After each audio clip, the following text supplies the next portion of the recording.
तो ध्यान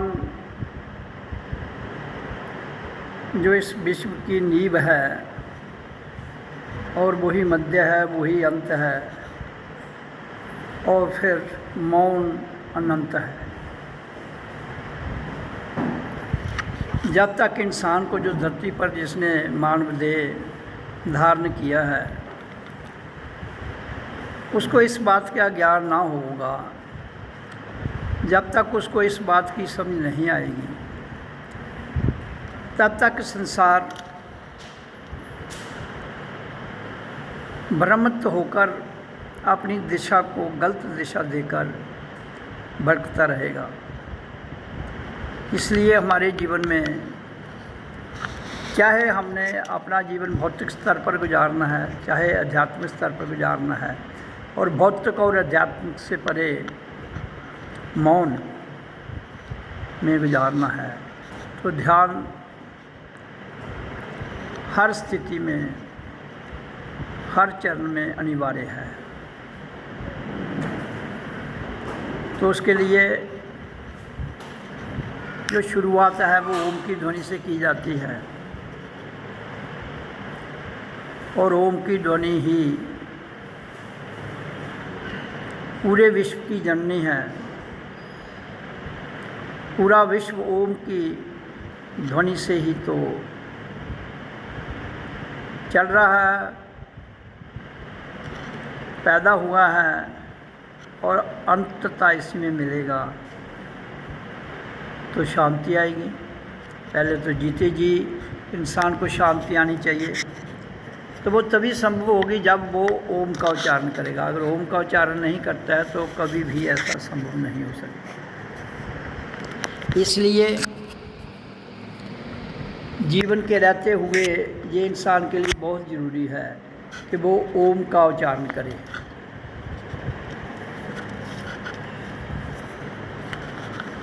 आज से 37 साल पहले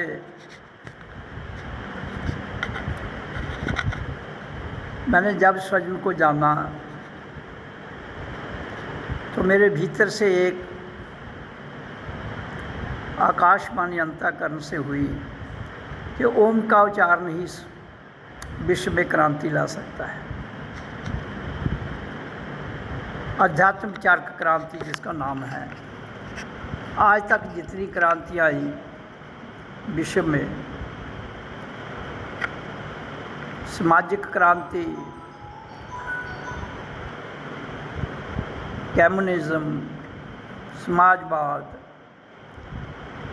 लोकतंत्र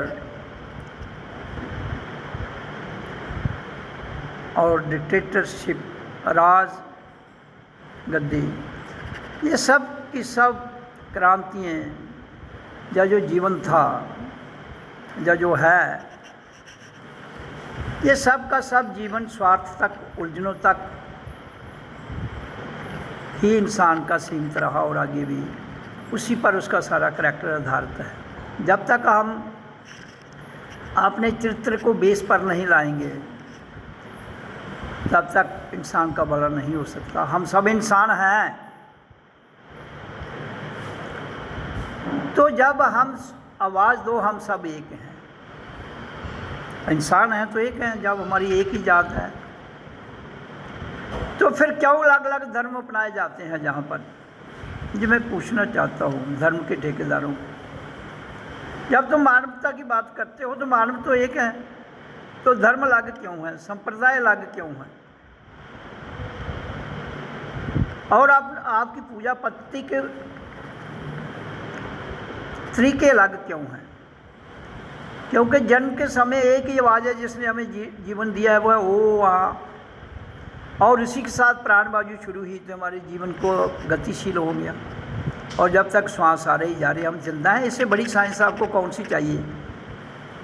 जो आपकी साइंस है वो कल्पना पर आधारित है और कुछ समय तक सार्थक हो सकती है। कल्पना सदैव नहीं रहती है।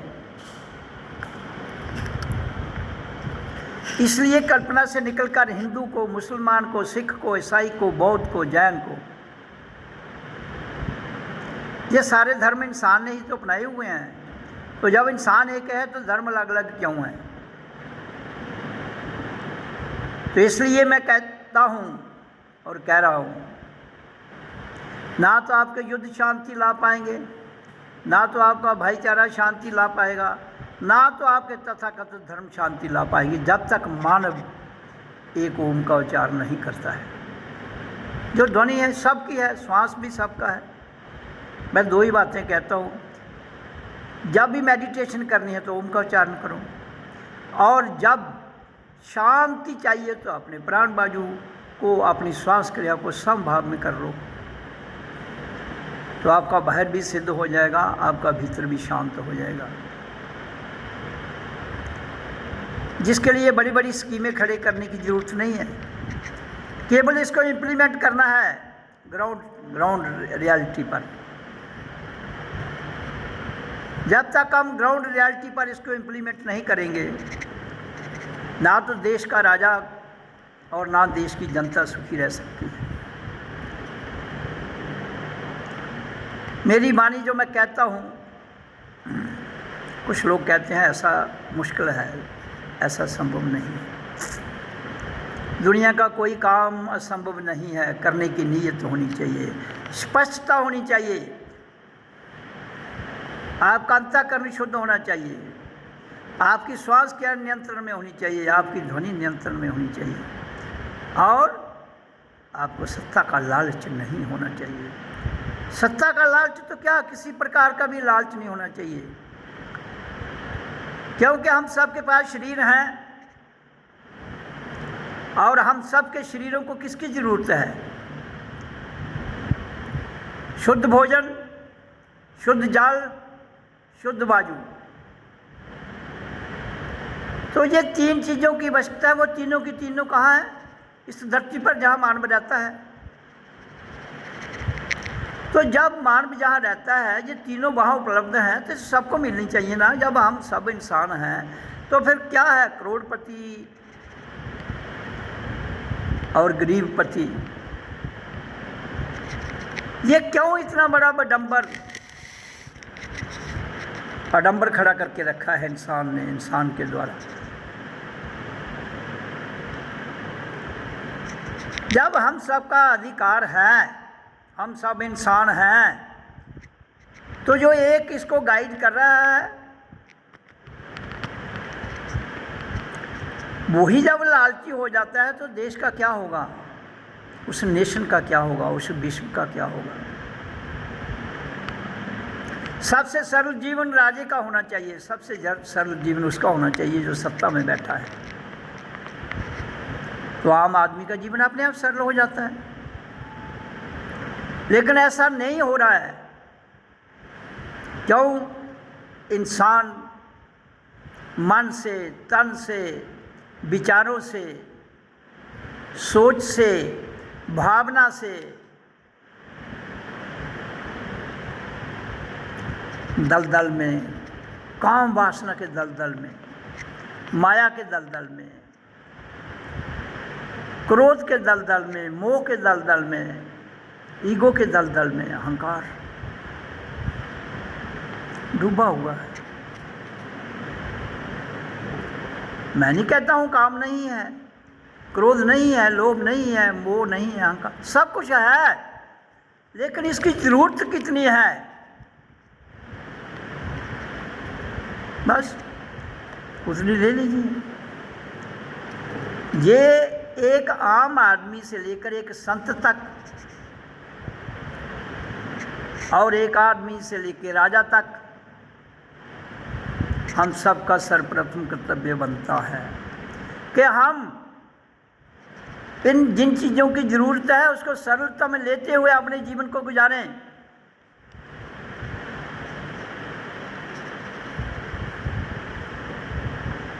तो आपके युद्ध खत्म हो सकते हैं, आपका वाद विवाद खत्म हो सकता है, आपकी सीमाओं की रेखाएं खत्म हो सकती हैं, लेकिन तुमने अपने व्यवस्था को इस ढंग से बनाया है कि इंसान स्वजमूल बनाई तुमने खुद है, और खुद ही उलझे हो। जैसे मकड़ी जाल बुनती है दूसरों को फंसाने के लिए, चांद देख तो दूसरे भी फंस जाते हैं, लेकिन एक दिन खुद भी उसमें फंस के मर जाती है। कम से कम वहाँ से तो सीख लो। मैं देश की जनता को, देश के नेताओं को, देश के धर्म गुरुओं को, देश के तथाकथित गुरुओं को, जिस जिस संप्रदाय में भी वो रहते हैं, कम से कम एक मकड़ी को देख लें उसकी मौत कैसी होती है, कैसे वो जाल बुनती है, कैसे उसमें और फंसते हैं और खुद भी उसमें फंस के उल्टा लटक के मर जाती है। वो आपको एक सीख दे रही है। ये जितना कुछ संसार में है ये केवल वही उससे सीख ले सकता है।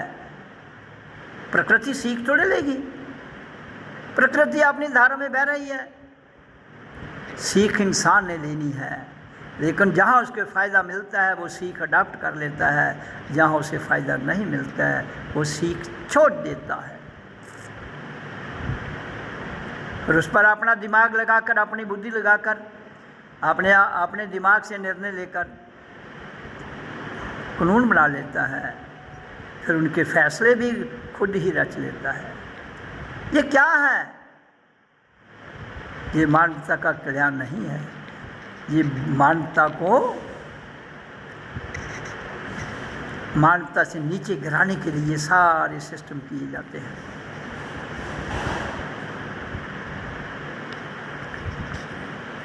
इसलिए भारत देश, जहाँ मैंने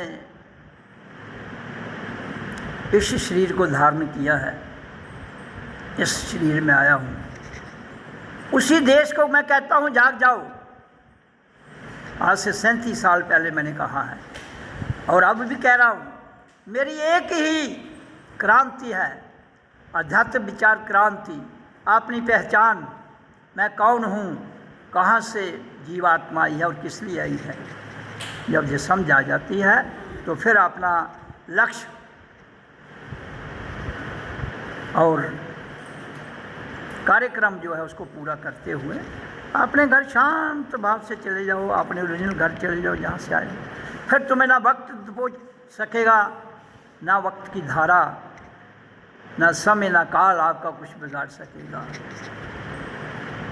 लेकिन तुम तो फंस गए हो सिद्धांतों में, विवादों में, द्वैत में, राग द्वेष में, हिंदू मुसलमान में, सिख ईसाई में, बौद्ध जैन में, जात पात में, देश नस्ल में, भाषा में। तो इसलिए ये देश, ये विश्व अलग अलग धाराओं में बढ़ चुका है।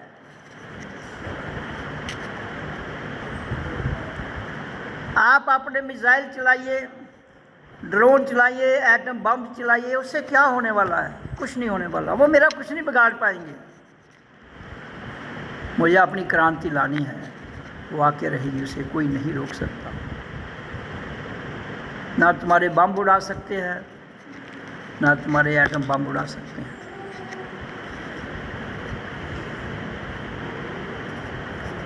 हाँ, जिस दिन हमारी उंगली खड़ी हो जाएगी तो सब कुछ मिट जाएगा। उसके आगे ना तो आपके धर्म चलेंगे, ना तो आपका संप्रदाय चलेगा, ना आपकी जात पात चलेगी, ना वहाँ केवल मानवता ही रह जाएगी, बाकी सब कुछ मिट जाएगा। तो मैं कहता हूँ वो समय आने से पहले ही क्यों नहीं सुधर जाते हो?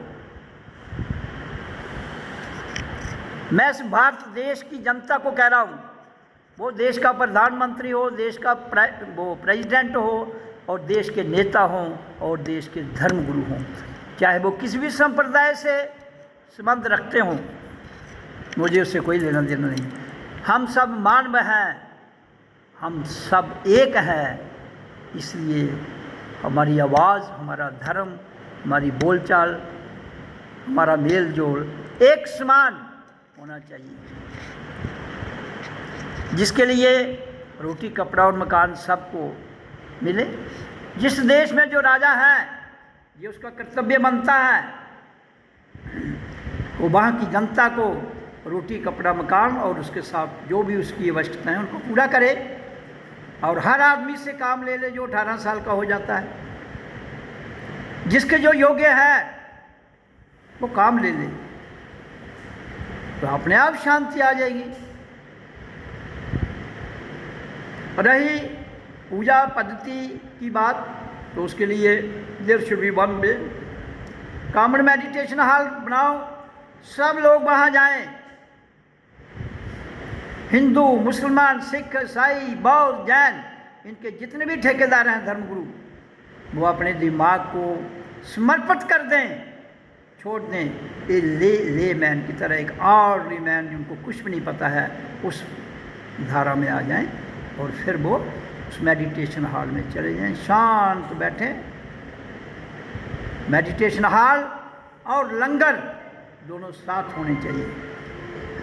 मेडिटेशन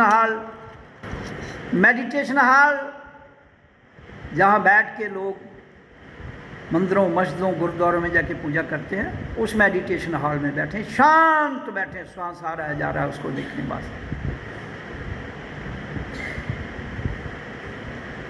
और उसके बाद जो कॉमन लंगर है उसमें समय के मुताबिक जिसका भी समय है, खाने का है, लंच या डिनर हो, चाय हो, और भी पानी, जो भी समय के मुताबिक जो व्यवस्था बनाई जाए वो रख लें वहाँ। और उसके बाद हर आदमी 8 घंटे, सुबह 8 से 5 बजे तक शिफ्ट हो जाए, फिर अगली 8 घंटे की शिफ्ट, फिर अगली 8 घंटे की शिफ्ट, तो 3 शिफ्टें जो 8-8 घंटे की हो जाएंगी, तो दिन रात पूर्ण हो जाते हैं। तो हर आदमी एक शिफ्ट में 8 घंटे काम करे, जिसके वो योग्य है, तो आपका देश, आपकी धरती स्वर्ग बन जाएगी और आपस में भाईचारा अपने आप हो जाएगा।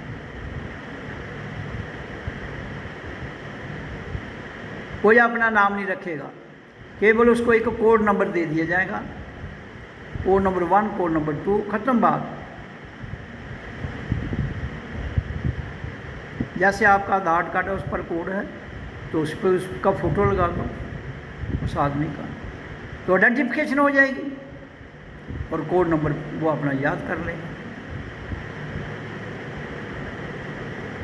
तो आपकी दुनिया जो है, जिसको आपने बांट के रखा है, ऊंच नीच,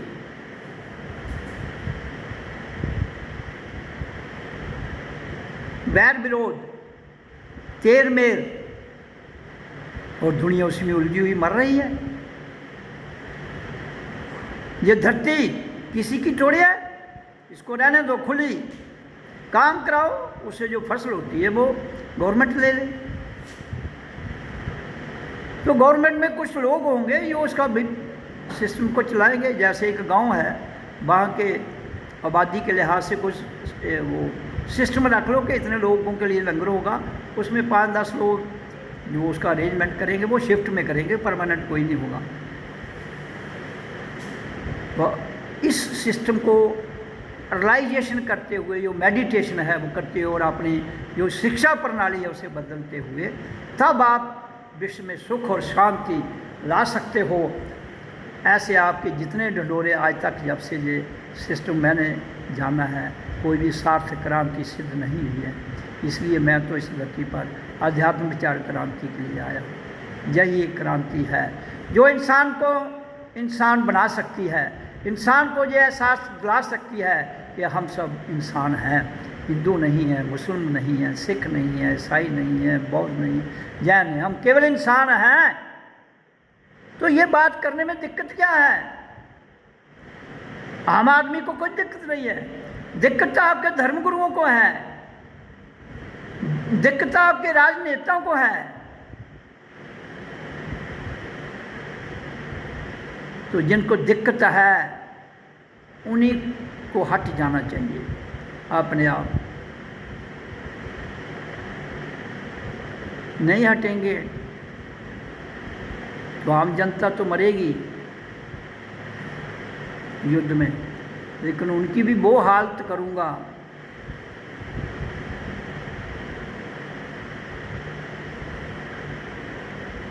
जो वर्णन से परे होगी। इसलिए मेरी कही हुई वाणी,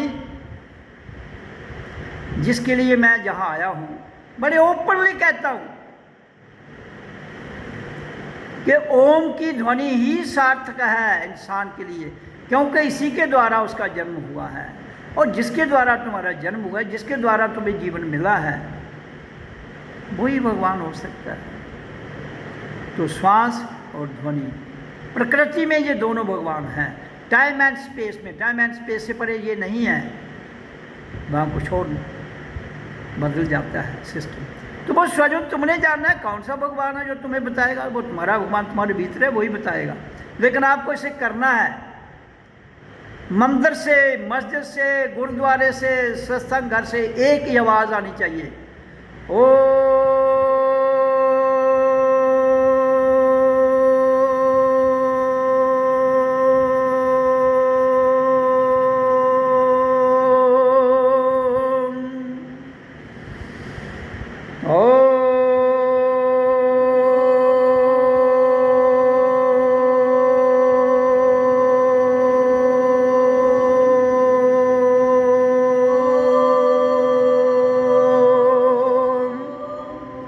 हर घर से, हर शहर से, हर गांव से यही आवाज़ आनी चाहिए, ओ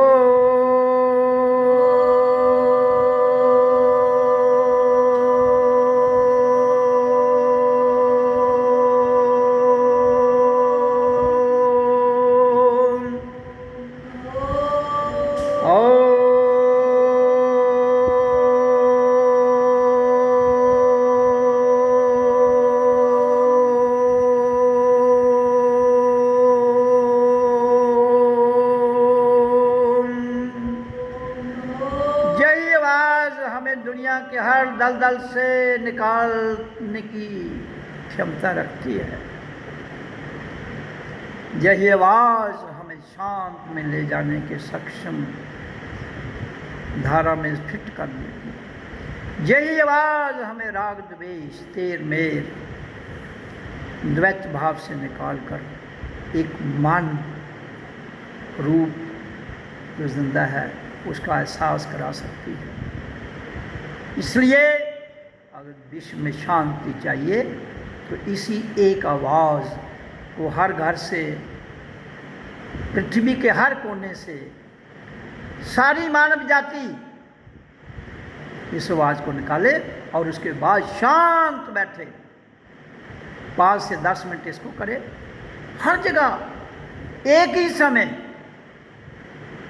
मैं कहता हूँ भारत जो सनातन को मानता है, सनातन की दुहाई देता है, कम से कम वो लोग तो करें। अगर वो करेंगे तो बाकी दुनिया भी करेगी। नहीं करोगे, किसी और चक्कर में पड़े रहोगे तो ना तो शांति आएगी, फिर युद्ध पर युद्ध होते रहेंगे।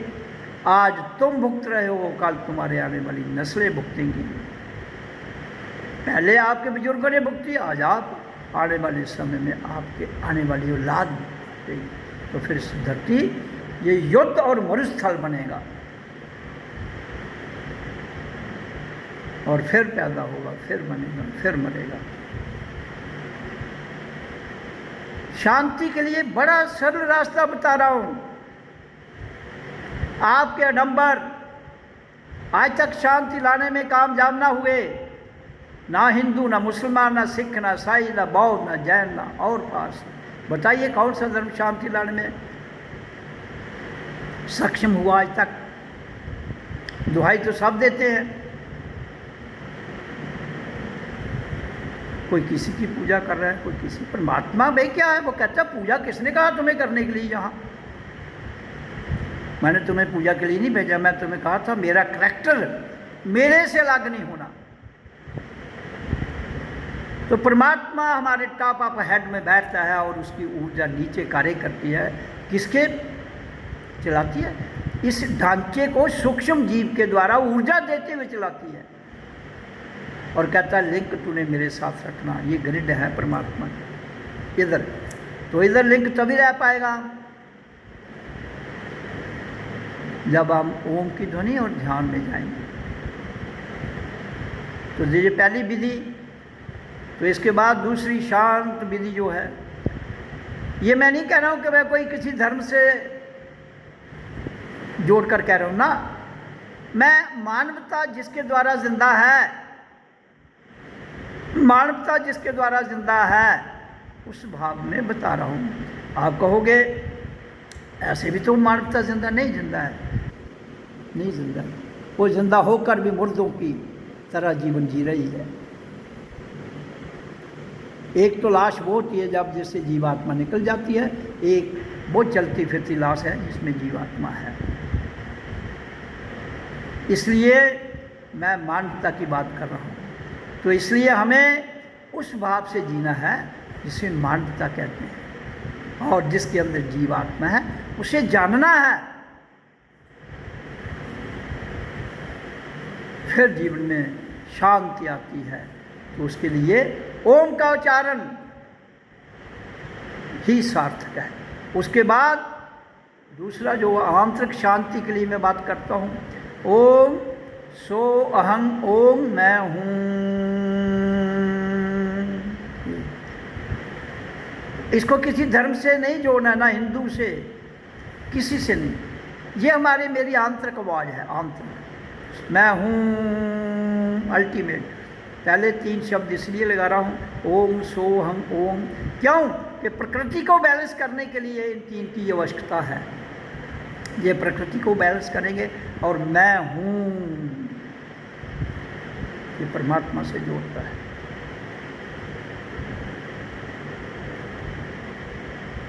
ये ऐसी अलौकिक शक्ति से जोड़ता है, जो अलौकिक शक्ति हम सब के भीतर है। हिंदू के अंदर, मुसलमान के अंदर, सिख के अंदर, ईसाई के अंदर, वो सब के यहाँ टॉप में बैठी हुई है और जीव उसके नीचे है। ये सिद्धांत को तुम बदल नहीं सकते हो।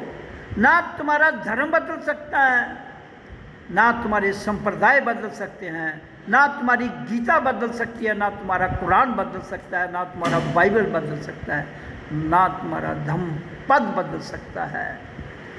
इसलिए जिसे बदला नहीं जाता वही साक्षी है, वही दृष्टा है।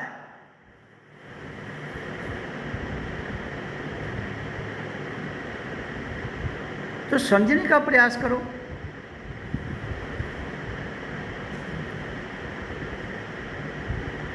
भारत हिंदुस्तान पर बम फेंकेगा, हिंदुस्तान भारत पर, सब अपने ऊपर ही तो फेंक रहे हो भाई। दिखता है कि तुम दूसरे पर फेंक रहे हो, ऐसा होता नहीं। अगर तत्व में जाओगे तो शरीर तो अलग हो सकते हैं, लेकिन चलाने वाला तो एक ही ताकत है। इंसान के अंदर एक ही ताकत है, वो हम सब के अंदर वो एक है। तो तुम जब एक को कैसे काट सकते हो? शरीरों को तो काट सकते हो, शरीरों को मार सकते हो, लेकिन उस आत्मा को तो नहीं मार सकते हो। उस ऊर्जा को नहीं मार सकते हो। ना तुम्हारे बम, ना तुम्हारे एटम शक्ति, कोई भी, ना तुम्हारे ये हथियार उसे मार सकते हैं, ना तुम्हारे तथाकथित संप्रदाय के ठेकेदार उसका इलाज कर सकते हैं। इसलिए मैं अपनी वाणी में हर चर्चा में ये बयान करता रहता हूँ। 37 साल से लगातार कर रहा हूँ। हर चीज़ की कोई लिमिट भी होती है, लेकिन ये संसार टस से मस नहीं हो रहा है।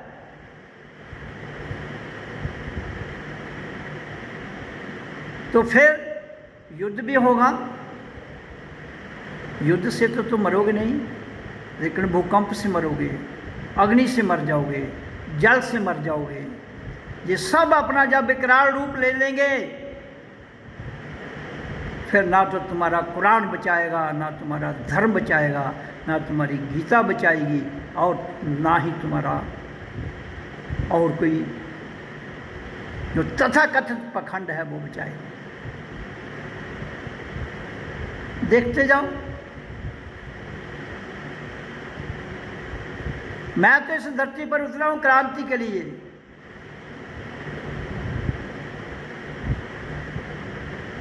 मैंने सोचा चलो लोगों को जगाएंगे, ये समझ जाएंगे,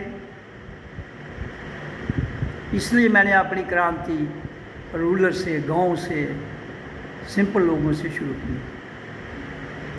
लेकिन मैंने सोचा ये गांव के लोग सिंपल हैं, लेकिन ये तो उनकी जो बुद्धिजीवी हैं उनकी रग में इस तरह ढल चुके हैं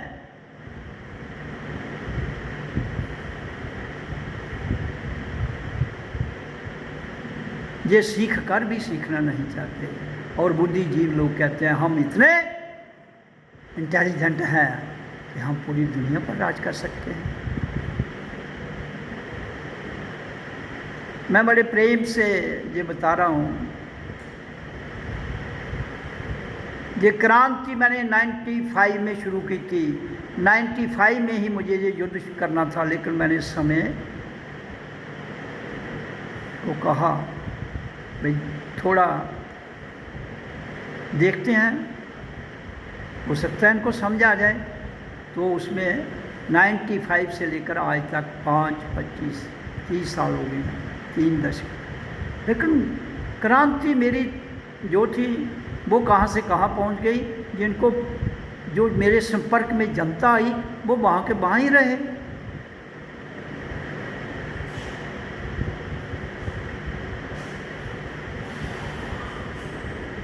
मैंने उस समय कहा था केवल 100 लोग मेरी क्रांति में ऐसे आ जाएं जो स्वयं को जान जाएं, पूर्णता,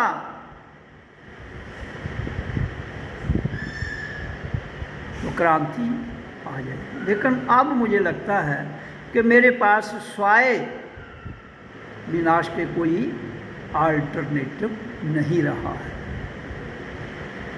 चाहता तो नहीं हूँ,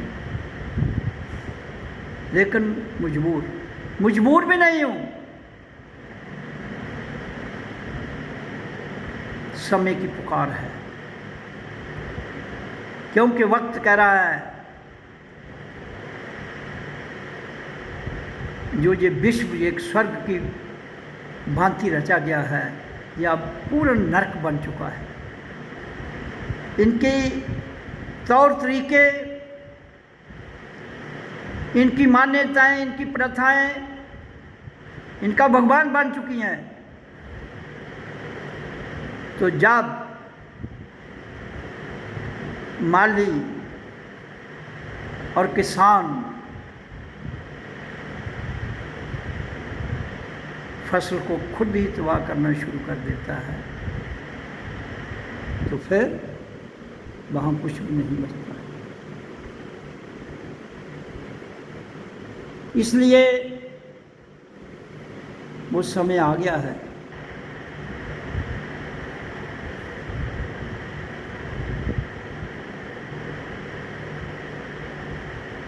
जिसके लिए 3 दशक मैंने दिए, लेकिन उसका आउटकम कुछ नहीं निकला।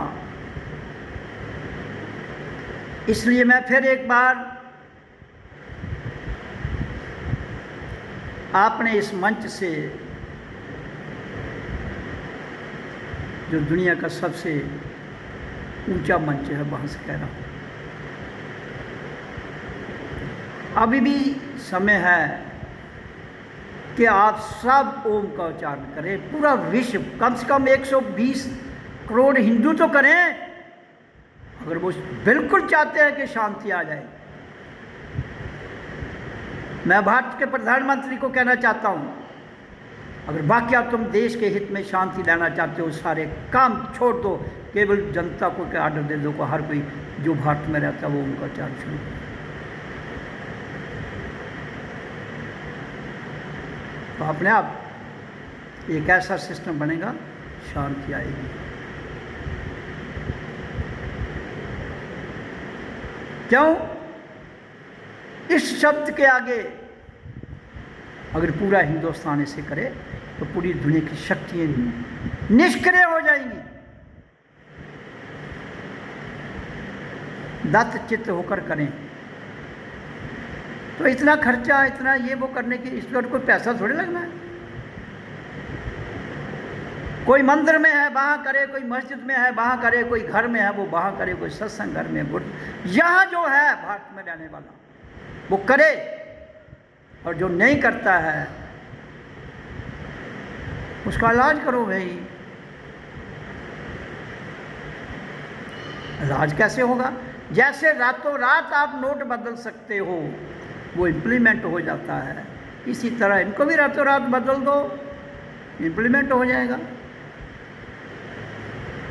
ये वाले नोट उड़ा दो, नए वाले नोट लगा दो। लेकिन अगर करने की नीयत तो हो तो सब कुछ हो जाता है। नहीं हो, खाली नारे लगाने हैं तो फिर नहीं होता है। कुछ समय के लिए तो हर किसी को भी बेवकूफ़ बनाया जा सकता है, उसके बाद नहीं।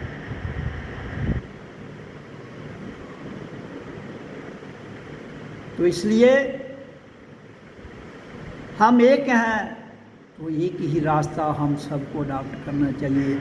जिस रास्ते से हम आए हैं ध्वनि के। जब बच्चा पैदा होता है माँ की कोख के बाद, तो वो एक आवाज़ निकालता है, ओ आ ओ आ ओ आ, उसी को ओम कहते हैं भाई। एक ही आवाज़, इसी से जीवन मिला है।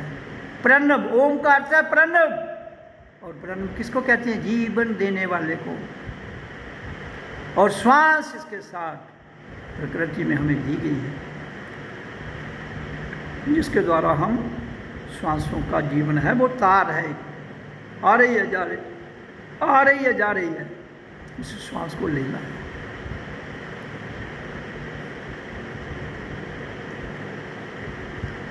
तुम जितने वेपन, जितने हथियार चलाओगे, उससे पोल्यूशन निकलेगा। और पोल्यूशन तो वैसे ही इंसान की सेहत के लिए खराब है। युद्ध में पोल्यूशन, खाने में पोल्यूशन, हवा में पोल्यूशन, पानी में पोल्यूशन, साउंड में पोल्यूशन। तो क्या बातें करते हो तुम देश को खुश रखने के लिए, शांति लाने के लिए? तुम्हारे तरीके ही ठीक नहीं है। फिर कहोगे कौन सा तरीका ठीक है? जो मैंने बताया। वो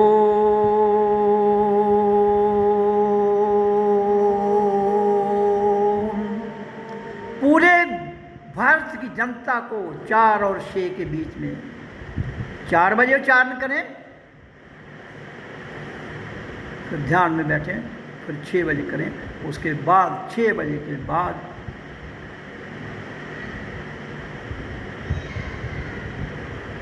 कर्म योग में जाए।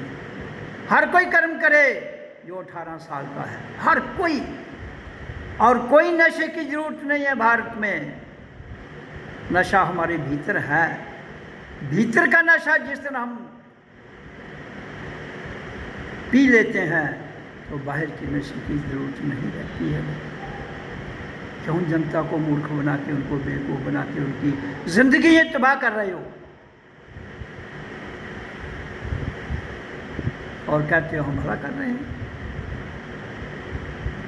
शराब का पैसा लूट कर कोई ले जा रहा है, और गरीब जनता और गरीब हो रही है, और कहते हो हम गरीबी हटाएंगे। जितने ड्रग्स, जितने नशीले पदार्थ हैं, वो कौन खाता है? इंसान। तो एक तरफ कहते हो भाई इंसान का उत्थान होना चाहिए, और दूसरी तरफ ड्रग्स कहाँ से आए, शराब कहाँ से आई, जीव हत्या कहाँ से आई?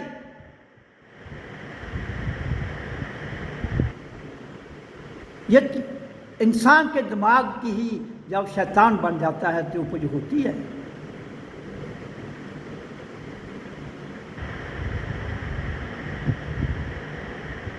फिर कोई किसी का सहारा लेता है, कोई किसी, वो मेरा फलाना भगवान हुआ, फलाना ये हुआ। मैं जो हुआ सो हुआ, उसको क्या करना हमने? अब मैं बार बार नाम नहीं लेना चाहता हूँ। जो है उसे साध लो, जो है उसे सच कर लो।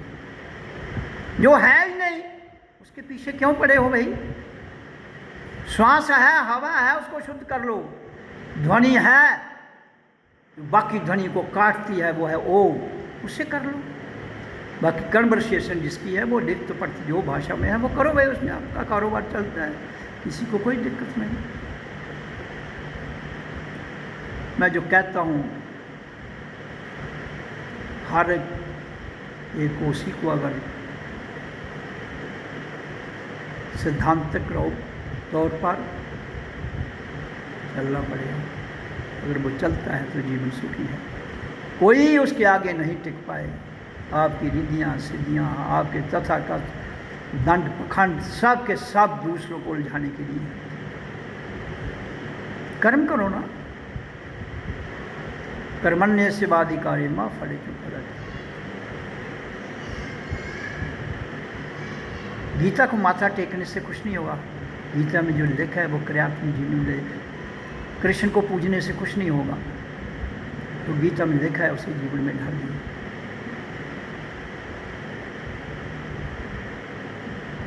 फिर जाकर समझ आएगी कृष्ण क्या है, आत्मा, फिर समझ आएगी राम क्या है, मन।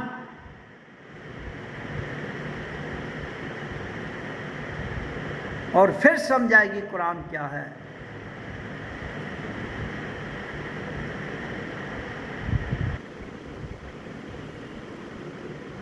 क्यों मानव के पीछे लगकर उसकी तुवाई कर रहा है।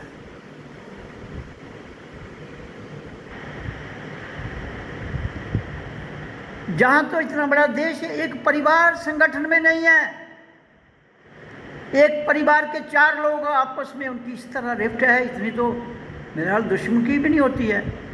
ऊपर से तो दिखते हैं बहुत, ये भाई हैं, ये बहनें हैं, ये माँ बाप है, लेकिन अंदर से क्या है वो जब उनसे डील करोगे तो पता चलेगा। तो इसलिए हमें सर्वप्रथम स्वयं को जानना है, स्वयं को पहचानना है और फिर स्वयं को मानना है। फिर जीवन जीने की कला आती है, फिर समझ आएगी राम कृष्ण कुरान पुराण गीता बाइबल क्या है, उनका तत्व क्या है। वो तो हमारे द्वारा लिखी गई हैं, हर ग्रंथ दुनिया का हमारे द्वारा लिखा गया है।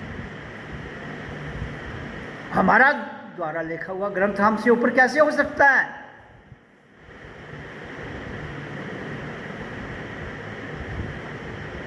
इसलिए सत्य को जानने के लिए हमें इन सारी बातों से विवादों से ऊपर उठना पड़ेगा।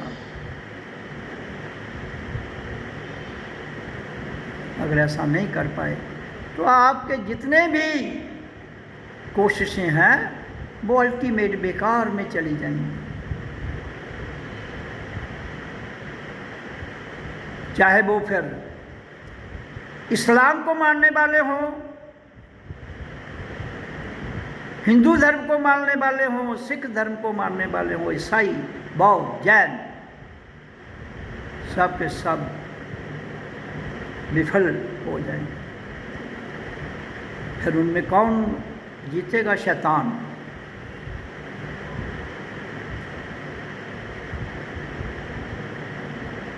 क्यों कि इंसान की सोच इंसान से हटकर शैतान में चली गई है। मुखड़ा इंसान का, चेहरा इंसान का, जन्म इंसान का, कार्य हैवान का, कार्य शैतान का, कार्य पशु का, कार्य प्रकृति के विरुद्ध संघर्ष, उल्टा।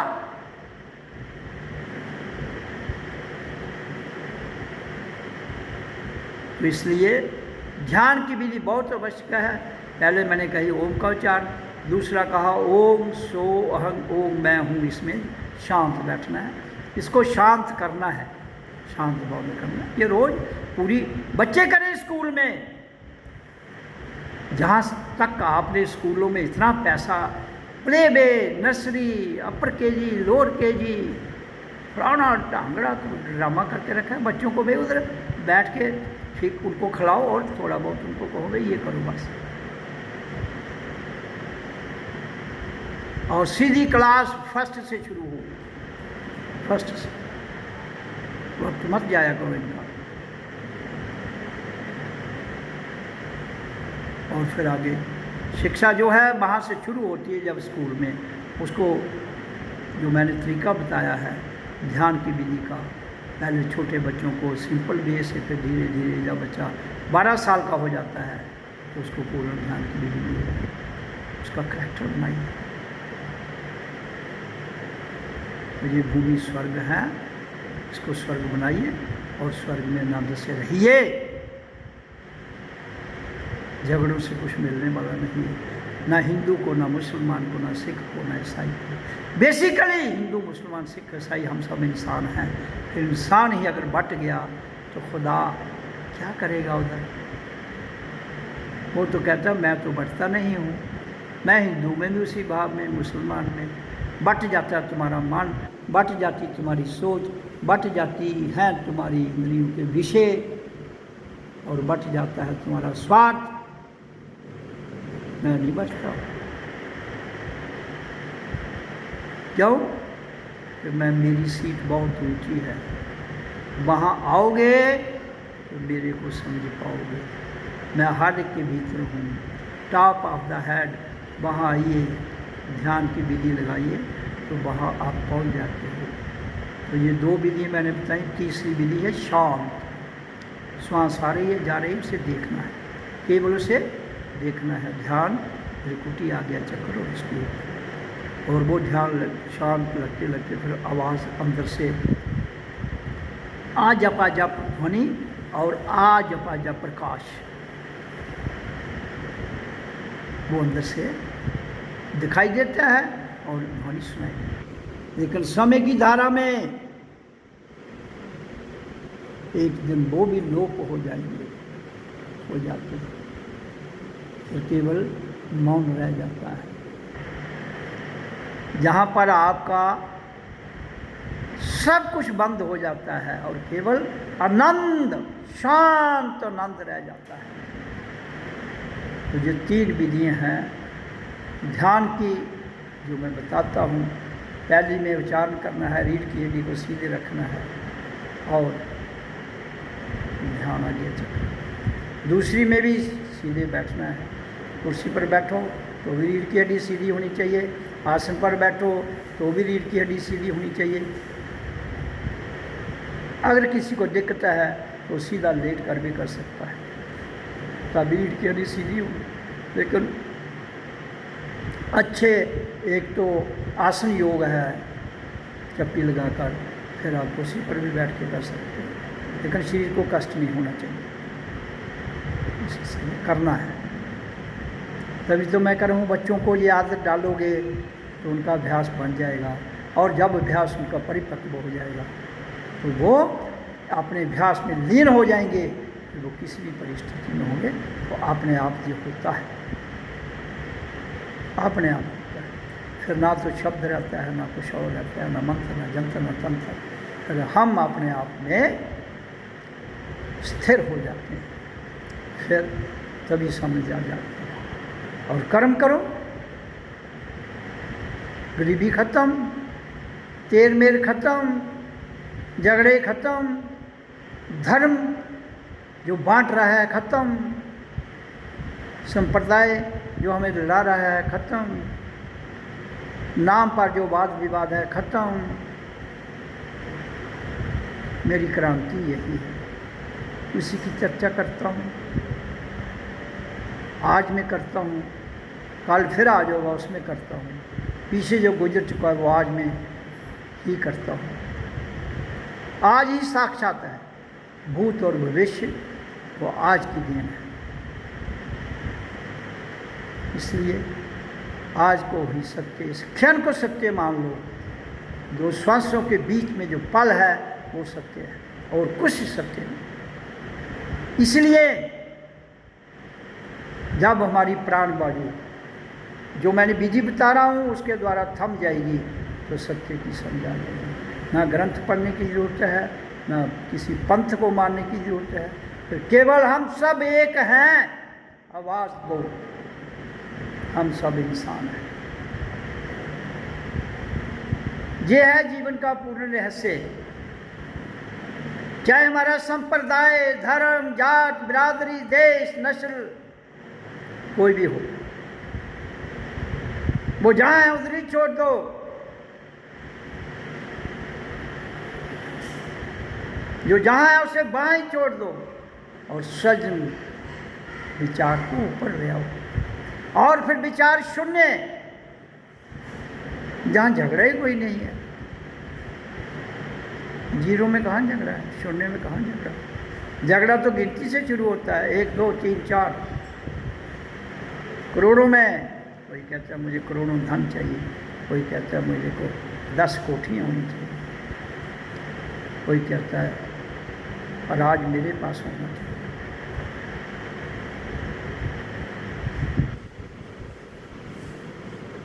तो इसलिए वी ऑल आर किंग्स, हम सब राजा हैं, लेकिन बिना स्टारों के। वो बन जाओ तो अपने आप को जीत लेते हो। दूसरों पर राज करना छोड़ दो। जो स्वयं पर राज करना जानता है वही राजा है। जो दूसरों पर राज करना जानता है वो राजा नहीं, वो दरिद्र है।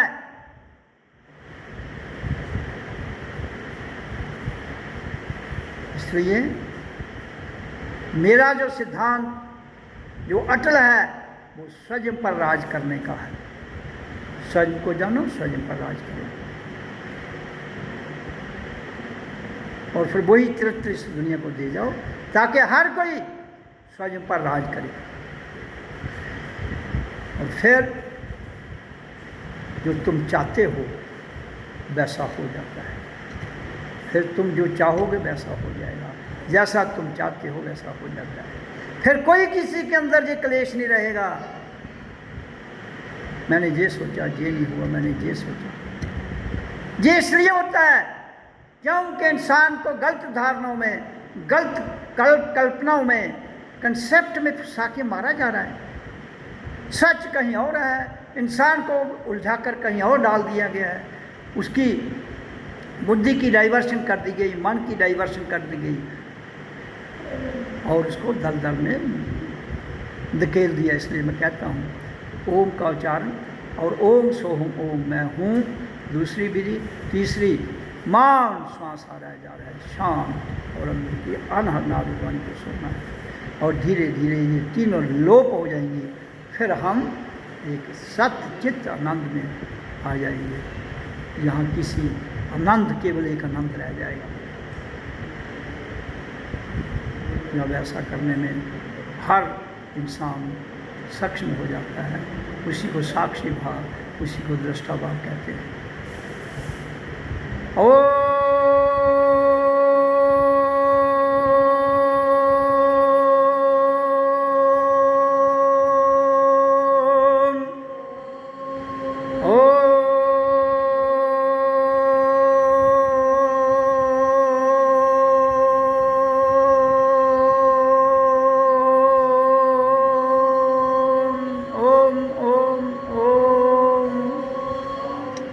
मैंने ध्यान की तीनों विधियों को वर्णन किया और अपनी वाणी में भी स्पष्ट कर दिया कि मेरी क्रांति क्या है। इसलिए 1 घंटा हो रहा है,